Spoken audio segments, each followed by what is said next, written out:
কচুরি তো আপনারা অনেক রকম পুরে ভরা খেয়েছেন, কিন্তু আজকে আমি আপনাদের সঙ্গে শেয়ার করতে এসেছি সম্পূর্ণ একটা ভিন্ন স্বাদে চিকেনের পুরে ভরা খিচুড়ি।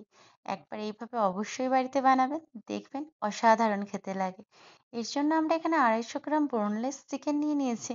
নুন আর হলুদ দিয়ে চিকেনটা ভালোভাবে বয়েল করে নেব। চিকেনটা হয়ে গেলে সেদ্ধ, আমরা এটা তুলে নিয়ে জল ঝরিয়ে নিলাম। ময়দাটা ততক্ষণ রেডি করে নেব। আমরা এখানে ময়দা নিয়ে নিয়েছি, নিয়ে নিচ্ছি ওর মধ্যে স্বাদ মতো নুন, চিনি আর একটু বেশি পরিমাণ 4-5 চামচের মতো তেল। অল্পই ময়দা নিয়েছি আর এইভাবে আমরা ময়ামটা দিয়ে নেব। দেখুন সবগুলো মুঠো মুঠো হয়ে যাবে। বেশ লুচির থেকে একটু বেশি ময়াম দিয়ে নিয়েছি। তারপর হালকা জল দিয়ে স্মুথ করে মেখে নিয়েছি। মেখে আমরা 10 মিনিটের জন্য ময়দাটা রেস্টে রেখে দিলাম। ওদিকে চিকেনটা ঠান্ডা হয়ে গেছে, আমরা এইভাবে টুকরোগুলো ছাড়িয়ে নেব সবটাই। চিকেনগুলো আমরা ঠিক এইভাবে টুকরো করে ছাড়িয়ে নিয়েছি। এইবার আমরা একটা মশলা বানিয়ে নেব। এর জন্য 2 চামচ তেলের মধ্যে আমরা 1/2 চামচ জিরে ফোড়ন দিয়ে দিয়েছি আর দিয়ে দিচ্ছি কেটে রাখা পেঁয়াজের টুকরো। পেঁয়াজটা দিয়ে আমরা হালকা গোল্ডেন করে ভেজে নেব। তো 1 মিনিটের মধ্যেই হয়ে যাবে। তারপরে দিয়ে দেব ওর মধ্যে কাঁচা লঙ্কা কুচি ও আদা রসুন কুচি। দিয়েও আমরা এটা 2-4 মিনিট ভালোভাবে ভেজে নেব।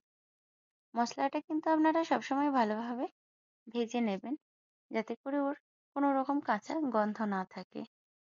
2-1 মিনিট ভেজে নিলেই নেড়ে চেড়ে দেখুন এইভাবে লাল লাল অনেকটাই ভাজা হয়ে গেছে। এর মধ্যে আমরা যোগ করে নেব কিছু গুঁড়ো মশলা। গুঁড়ো মশলাতে আমরা দিচ্ছি লঙ্কা গুঁড়ো, ধনে গুঁড়ো, জিরে গুঁড়ো, দিয়ে দেবো এখানে হলুদ, স্বাদ মতো দেবো নুন আর দিয়ে দেবো 1/2 চামচ পরিমাণ গরম মশলা। দিয়ে আমরা আরও 2 মিনিট ভালোভাবে নাড়াচাড়া করে ভেজে নেব। মশলাটা ভালোভাবে ভেজে কষানো হয়ে গেলেই আমরা ওর মধ্যে দিয়ে দেব ছাড়িয়ে রাখা চিকেন টুকরোগুলি। চিকেনের টুকরোগুলো দিয়ে আমরা আরও এটা ভালোভাবে 2-1 মিনিট নাড়াচাড়া করে ভেজে নেব, যতক্ষণ না মশলার সাথে চিকেনের টুকরোগুলো সুন্দরভাবে কুক হয়ে যায়। দেখুন 2-1 মিনিটেই ভালোভাবে কুক হয়ে এসেছে। এবার আমরা এটা নামিয়ে ঠান্ডা করতে দেব। একবার এইভাবে বানাবেন, চিকেনের পুরে ভরা কচুরি দারুণ টেস্টি হয়। 10 মিনিট পর আমরা আটাটি খুলে দেখে নেব এবং আরও 2 মিনিট মাখিয়ে ছোট ছোট লেচি করে নেব।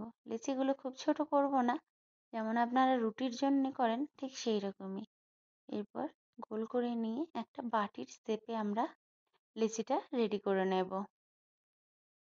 আপনারা সবাই জানেন কচুরিতে পুর ভরতে, আর আপনাদেরকে নতুন করে কিছু শেখাতে হবে না। এইভাবেই একটা বাটির মতো শেপ করে নিলাম আর এর মধ্যে 2 চামচ পরিমাণ আমরা চিকেনের পুরটা ভরে দেব। ভরে আমরা ভালোভাবে ধার থেকে মুড়িয়ে নেব।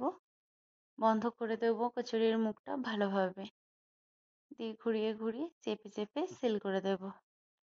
এরপর হাতের তালুর সাহায্যেই আমরা এটা চেপে চেপে চেপে চেপে বানিয়ে নেব। দেখুন সবকটি পুর ভরে নিয়েছি। এইভাবেই হালকা হাতে চেপে চেপে আমরা কচুরিটা চ্যাপ্টা করে নেব। কোনো রকম এখানে আমরা বেলন পিঁড়িতে বেলবো না।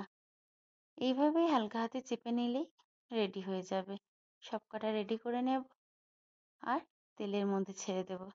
এখানেই আমার একটু ভুল হয়েছে, বাচ্চা সামলাতে গিয়ে তেলটা আমার গরম হয়ে গিয়েছিল বেশি। এটা কিন্তু কোনো রকমভাবেই আপনারা এতটুকু গরম তেলে দেবেন না, একেবারেই ঠান্ডা তেলের মধ্যে দেবেন।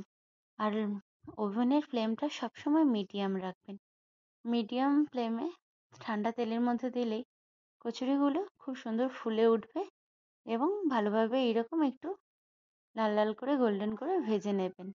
এখানে আমার সবই ঠিক আছে, কিন্তু তেল গরম দেওয়ার ফলে কচুরির গাগুলো দেখুন এইরকম ফুলে ফুলে উঠেছে। এটা ঠান্ডা তেলে দিলে এটা আর হবে না। তাহলে একবার এইভাবে